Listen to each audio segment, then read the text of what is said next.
Hi, welcome, hello. This is Behind the Alias. Thank you for joining us for the 5th episode. I'm Jim Buteau, as usual, your host. Tonight's guest is a first-generation professional gamer. Yeah, I'm not talking about a guy that plays Animal Crossing on a Sunday afternoon while he waits for his laundry to be over.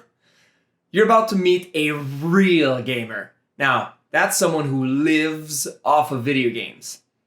He's a former Counter-Strike 1.6 professional player.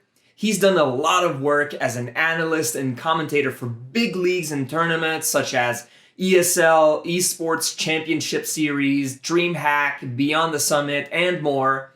He was the key piece to the show Put Up or Shut Up back in 2017, hosted by Thorin.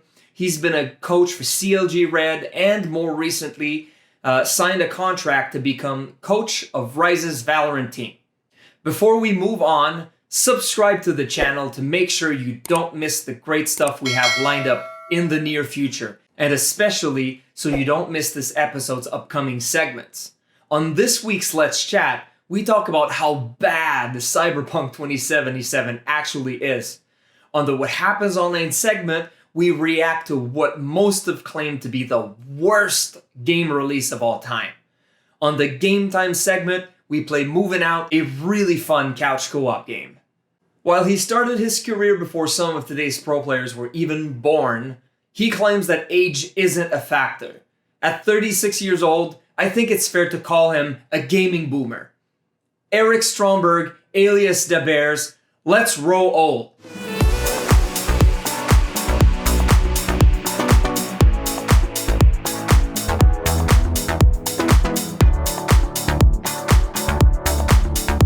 Erik Stromberg Alias dabears, thanks for being on the show. I'm excited to have you. What's up, Big Jim? How's it going? The show is called Behind the Alias. The first thing we should probably go over is where does dabears come from? The old dabears alias. Little fun fact, it was not my first alias. My first alias was Grayler. I don't know. I was thinking about the Holy Grail and Monty Python, and for some reason, I know I was like 10, so whatever. But the dabears, it came from, you ever watch the old school Saturday Night Live skits? Where I'm thinking late 80s, early 90s with like Chris Farley and Mike Myers and all of them. Maybe not, because Nope. that's how old I am. But they had a skit called The Superfans, where, because I'm from Chicago area, and they pretty much like Dan Aykroyd and Chris Farley and them, they were big Chicago guys. I'm Bob Swirsky, and I want to thank everyone for sending those cards to my brother Bill, who recently had another heart attack. We are coming to you live from Ditka's here on Thanksgiving Day, a day for giving thanks for, or taking punishment from, a team that is known as the Bears. The Bears.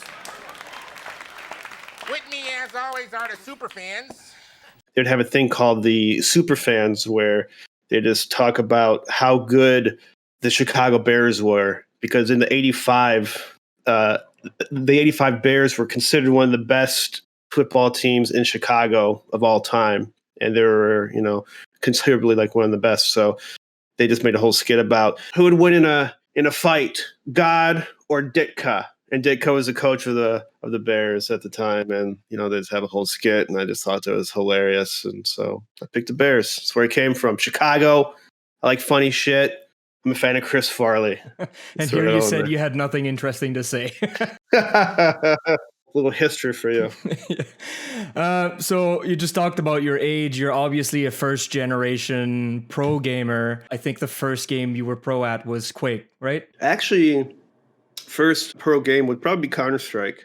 Would be the first, because it came out in 1999 or whatever, 2000, and I started playing there, and I was pretty good Counter-Strike. But I would say in Quake, though, I was an avid fan for a long time, because a lot of players that play from Counter-Strike were from St. Louis. When I got in, at that pro level, a lot of them were from St. Louis, like Ermac, and Fatality was a couple hours from St. Louis as well. So they had a big Quake community down in St. Louis, and so just by association, I'd watch them play Quake at the LAN place I would practice at. and I'd play it too. At first, for a couple of years, even though I was a pro Counter-Strike player, I got my ass kicked all the time in Quake, and especially by one of my teammates, Jaden, from Team 3D and Tech, or not Tech, but EU and MLR from way back in the day.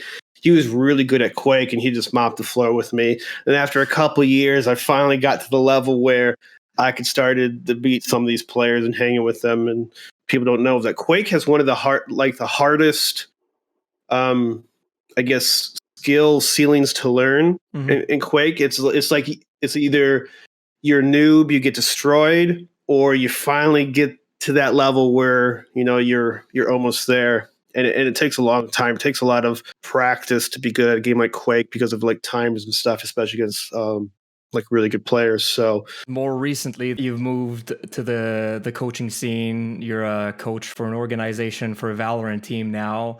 I guess you're doing just like the sports player do after a certain point, right? They retire from the field and then they end up behind the bench. yeah, pretty much. But here's the funny part about gaming is that it's not like physical sports to a certain degree where age, father time slows you down. That is not the case for esports video games. I don't care what anyone says. Your reaction times don't go down until you're like 80 or 90 years old or whatever.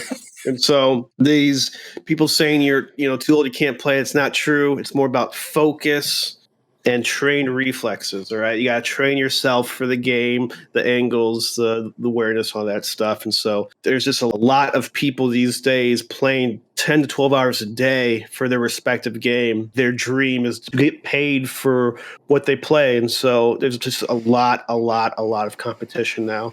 That's why a lot of these old timers get pushed around because, well, they don't have the focus and drive as they used to as they were younger. Or time, right? And time. Well, time is probably the biggest part because a lot of these people, they start their families, they have kids and everything. And I mean, if you want to be a good father or a good parent, you can't spend 10 to 12 hours a day playing a video game unless you're already being paid. And so not many people ever had the opportunity.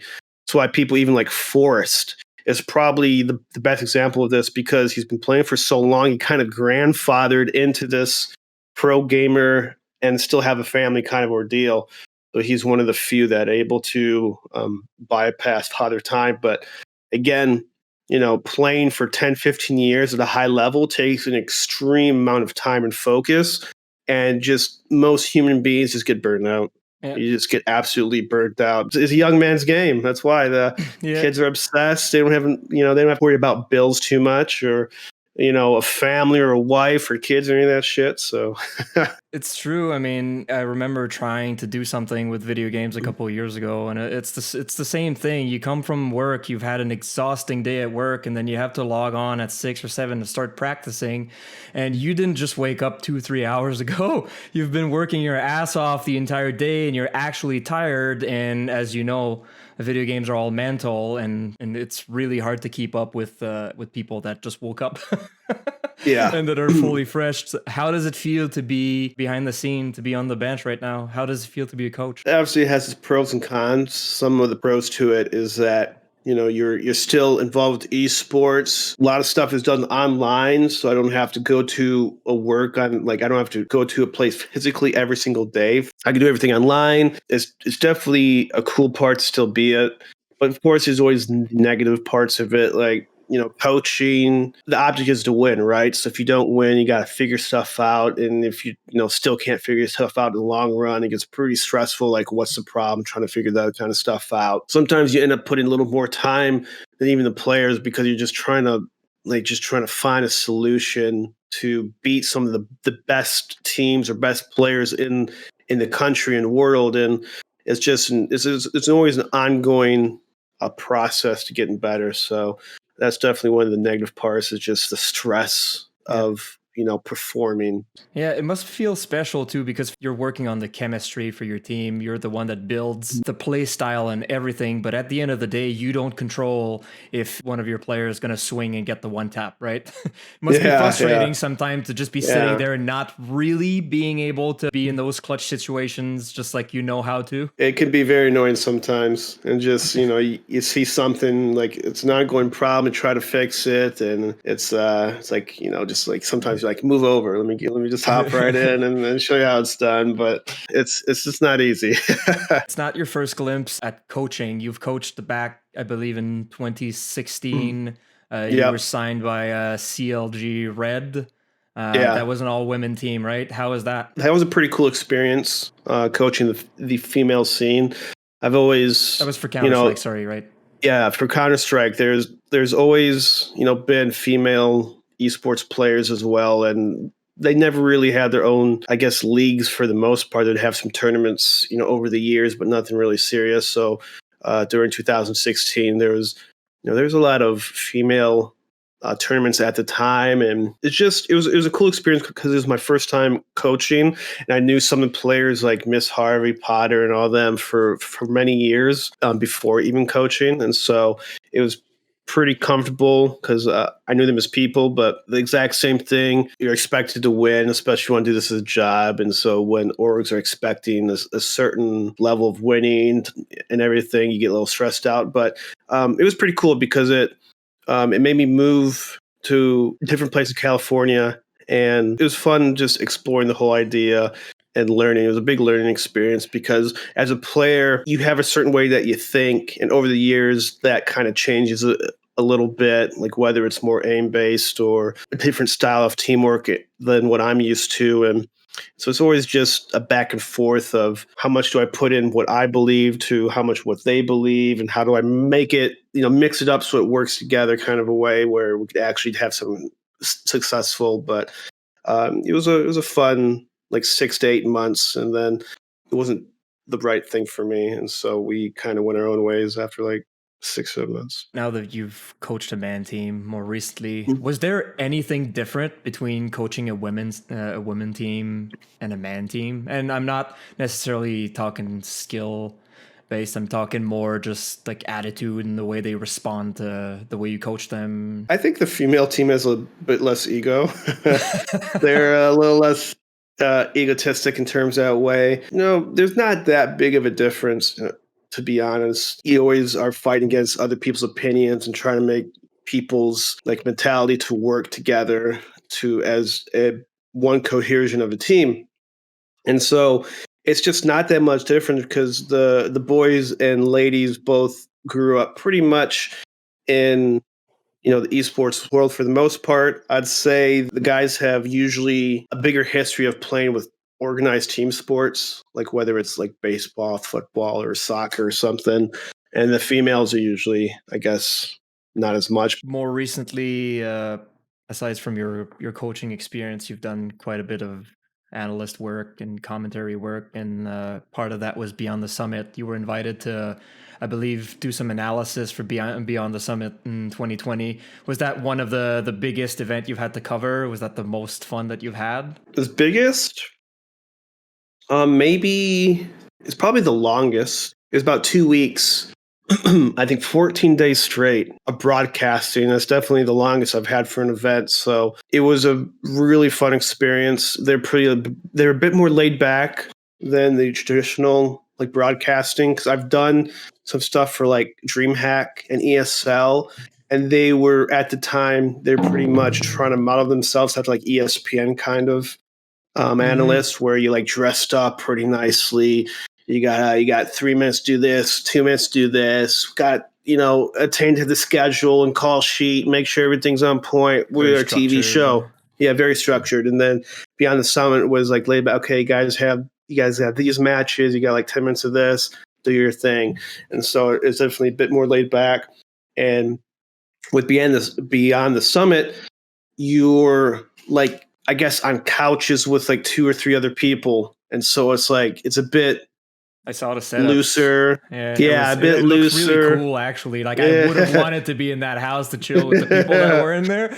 Yeah, like having beers and stream and just having a good time. And I had a lot of time because I was with some Bardolph and Masunaki and whatnot, and DDK and stuff, and it was a pretty awesome time. So I enjoyed being on this helmet pretty well. And I think out of all of my events, it's definitely. I mean, it was a little bit stressful because, to be honest, like commentating, like no matter what, can be a little stressful because of you're always like, look in the mirror. Do I look good? Am I sounding good? Do I sound like a moron? I don't know. Like, stuff like that. It's crossed my mind all the time. Like, I got to have these notes. Got to do my research. Can't sound like a fool because, there's like, tens and 20s and 30s of thousands of people listening to you speak. And, if you think too hard of it, it could get to you a little bit and stress you out. And you just have to realize that, no one's perfect, and, try to do the best you can. And I don't read the Twitch chat. I just can't do it. I can't do it. It's just too much. I mean, a lot of these people are like 10 years old spamming their stupid shit. Look at his hair. Look at his hair. He looks stupid. What is he? Yeah, I don't think anyone would talk shit to you when you look at the comments actually and say on your videos of like put up or shut up or Thorin or whatever. Everyone's always just saying nice things about you. So. That's good. Hey, I appreciate it. I'll take all the love. Thank you. How's the day in the life of a caster and analyst? So you wake up. Is there any type of training that you guys do, or it's just something you're born with and you go with the flow? Well, it's definitely not something you're born with. A lot of these. I mean, if you want to put them in tiers or whatever, sure. Let's say tier 1 casters. Like Moses, Anders, and Semler, and all those guys. They put in a lot of practice and work, and I mean, they've been like broadcasting for years, or like a year or two before they got it on the big screen. It just comes with practice. Just hop in. I mean, I do a little research and stuff like that, but I'll just hop in, kind of do my thing. Don't say anything racist. Don't be a racist. Don't be an asshole. Like shit like that. Just like, you could be pretty good if you just a generally wholesome person. You don't say every time you pause and stuff like that. So just keep to the point. Say what you got to say. Make eye contact here and there. It's pretty much, if you're taking a speech class and you do well, I mean, you can do well in broadcasting as well. You spent a lot of your time on Counter-Strike, and back in the days, so back in 2012, you had a certain opinion on the state of the game. And I'd like to listen to this and see how your feeling changed over the years. Oh, God, I can't wait to hear what cringeworthy shit I say. Oh, God, the camera shot. The crotch shot. Warren, like, why he set the camera? Because he had, like, a little tripod in his camera, a little tripod on top of his camera. And then he put it right on the table in front of me, and it just, the worst angle you could have done of my crotch, of, me. Yeah, that's a thing. Better no crotch shots for an hour-long interview, okay, Thorin? Thank you. Even the couch and the pillows and stuff. I'm spreading out. I'm like spread eagling almost on camera. Like Thorin, you couldn't like look into it and be like, wait a minute, this looks really weird. Eric, can you let me adjust this camera, okay? All right, it's not too long. It's just 30 seconds, and it's your thought on, I guess, the state of CSGO at the time. CSGO, I'm still mixed feelings. Like, there's a time when I was playing for like a month, like a lot, and I liked it a lot, but like there's nothing going on for that game. There's no tournaments in America for CSGO. There's nothing, and so like, why should I play this game? Like, why should I support it if their own company, Valve, is like, they don't care. Like, why should I? Like, it's just kind of, it's like why should I waste my time with that? Yeah, well, I think Valve really turned it around a couple years after that, because CSGO became one of the biggest esports titles of all time. So, hey, they maybe listened people, went through some tournaments and did well. Yeah, but still, the NA scene has never been as big as Europe.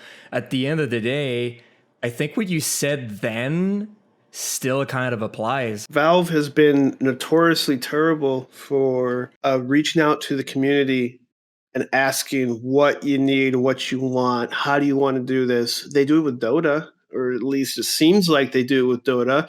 For Counter-Strike, for years, there's just been nothing from them. They'll throw some majors or approve of some majors, but that's it. It's not like Valve is running the majors. It's usually other companies like ESL or Blast Series or something running the majors for them. So I guess what people are really wondering, why has Valve ignored one of their biggest fan bases for not just years, decades? You could almost say 2 decades now. Yeah. That people have been playing Counter-Strike, and Valve has just always been in the back seat, not even paying attention. And literally, I mean, they are going to kill their game because a game like Valorant has just popped in and pretty much stealing all the talent from the Counter-Strike North America, and Riot's be like, hey, we'll throw some tournaments. Let's come over here. Let's come over here. And Valve is trying to scramble now, and it might be too little too late. They were the kings for so many years, and now a game like Valorant might just take that away because of Valve's just lackluster. Yeah. Do you want me to like advertise, I guess, your Twitter or whatever? Like follow. Sure, I don't give a fuck Follow about the social Bears on media. Twitter. No, I give zero jack shit about social media. You can follow me, you cannot. I don't give a fuck. I hate social media. There, I said it. I hate it. All right. Well, he hates it, but still, Erik Stromberg, thanks for being with me. This is dabear, and you can follow him on Twitter, dabears9er, I think. Yeah. All right. Post on the screen right here. You're gonna have it post thing at dabears9er right across my. I want right across my forehead. dabears9er. Let's go. Make sure to join us tomorrow at 7 Eastern. The second segment is the Let's Chat segment. I don't know what we're talking about yet, but we'll find out soon.